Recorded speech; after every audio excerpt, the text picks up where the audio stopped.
جمعیت علماء ہند کا یہ اجلاس صوبہ بہار میں بلایا گیا ہے۔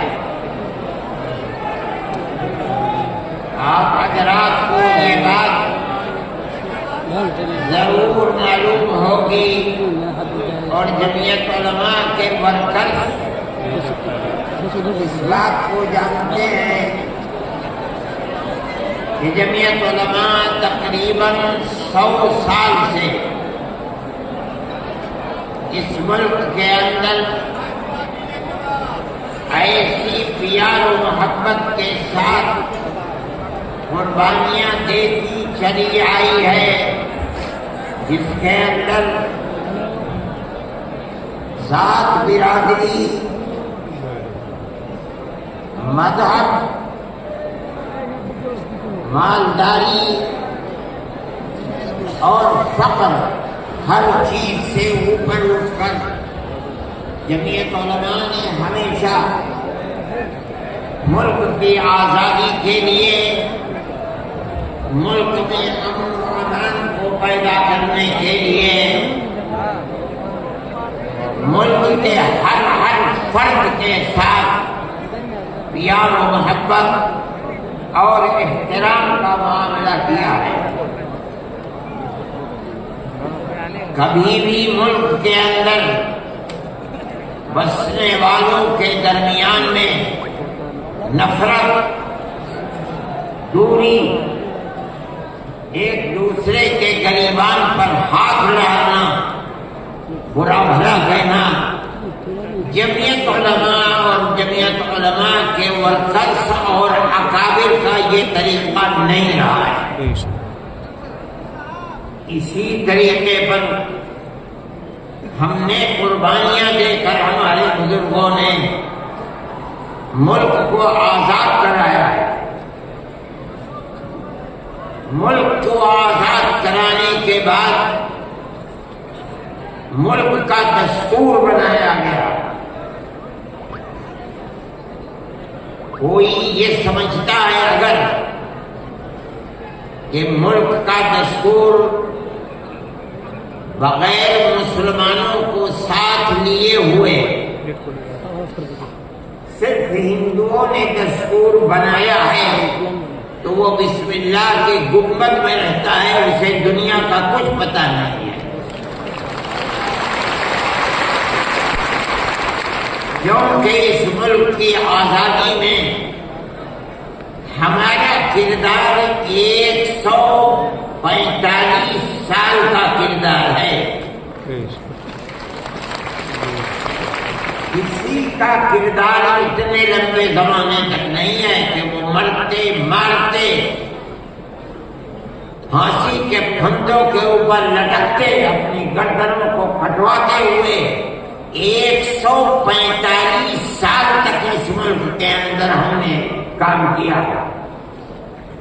1803 سے لے کر 1947 تک اگر کوئی مائی کا لال ہے، دودھ پیا ہے تو آ کر کے کہے کہ اس کا کردار 145 سال۔ علماء کہتی ہے یہ علماء کا کردار ہے۔ یہ کردار پیار و محبت کے ساتھ تھا، گریبان پکڑ کر یہ کردار نہیں تھا۔ ایک دوسرے کے درد میں اور سکھ میں ہر چیز کے اندر شریک تھا۔ یہ ہمارا کردار ہے۔ ہم نے اس طرح سے اس ملک کو آزاد کرایا، کوئی نہیں تھا آزادی کی آواز اٹھانے والا۔ 1803 سے ملک کے لیے قربانی دینے والے 1857 کے اندر صرف دہلی کے اندر 33,000 علماء کو قتل کیا گیا۔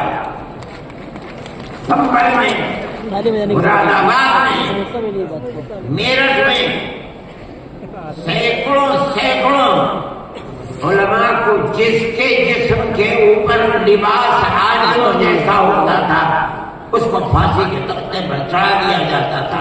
کوئی نہیں تھا، کانگریس کا وجود بھی نہیں تھا. کانگریس تو بنی ہے 1883 میں اور 1885 میں اس کا پہلا اجلاس ہوا ہے، جبکہ 1803 سے حضرت شاہ عبدالعزیز صاحب نے اعلان کر دیا تھا کہ ہمارا ملک مسلمانوں کا یا ہندوؤں کا ملک نہیں ہے، نہیں رہا، یہ انگریزوں کا ملک ہو گیا، ہم غلام بن گئے. اب غلامی کی زنجیروں کا توڑنا اور جہاد کرنا ہر ایک کا فرض ہے. اور اس کے بعد جہاد کرنے لگ گئے. کوئی مائی کا لال نہیں تھا جو انگریز کی اس طاقت کے مقابلے میں کھڑے ہو کر غلامی کی زنجیروں کو توڑنے کے لیے اپنی زبان کو کھول سکے. اس اعلان کے تقریباً 80-82 سال کے بعد کانگریس بنی، اور کانگریس کا جو مقصد تھا جو آج بھی کتابوں میں موجود ہے وہ ملک کی آزادی نہیں تھا. مقصد تھا کہ جو دو جہاد ہوئے ہیں 1832 اور 1857 میں، اس کی وجہ سے جو ملکہ برطانیہ اور ہندوستان کے بسنے والوں کے درمیان دوری ہو گئی ہے، اس دوری کو دور کیا جائے اور حالات کو صحیح کیا جائے. علماء کا یہ نظریہ نہیں تھا. علماء کہتے تھے ملک غلام ہو گیا، غلامی کی زنجیروں کو توڑو، انگریز کو بھگاؤ، ملک کو آزاد کرو. یہ تو حالات تھے جس کے اندر مسلمان داخل ہوئے کانگریس میں. موجود ہیں. ایک شخص نے حضرت گنگوئی رحمۃ اللہ علیہ جو ہمارے بزرگ ہیں، دارالعلوم کو کی بنیاد رکھنے والے ہیں، 1857 کے اندر جیل میں بند ہو گئے تھے. یہ سمجھتے تھے کہ قتل کر دیا جائے گا بغاوت کے الزام میں، لیکن چھوٹ گئے.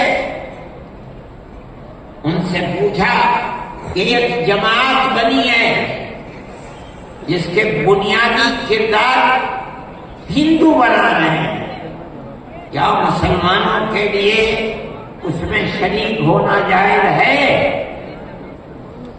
حضرت نے فتویٰ دیا جس طرح ایک ہندو اور ایک مسلمان کاروبار اور بزنس میں شریک ہو سکتا ہے، تو اسی طرح کانگریس کے ساتھ مسلمان شریک ہو سکتا ہے، بشرطے کہ اپنے دین کا نقصان نہ ہو.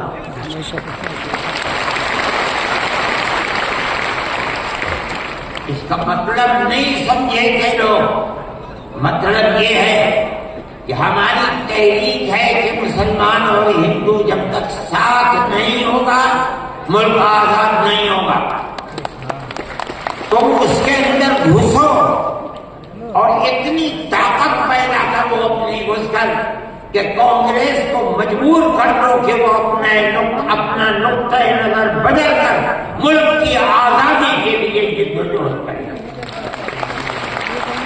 چنانچہ کانگریس نے اپنا نقطۂ نظر بدلا، ملک کی آزادی کو اپنا نقطۂ نظر بنایا، اور پھر اس کے بعد ہندو اور مسلمانوں نے شریک ہو کر ایک دوسرے کے ساتھ چل کر ملک کی آزادی کے لیے آواز اٹھائی. قربانیاں دی ہیں اور انہی قربانیوں کے نتیجے کے اندر ملک آزاد ہوا۔ میرے بھائی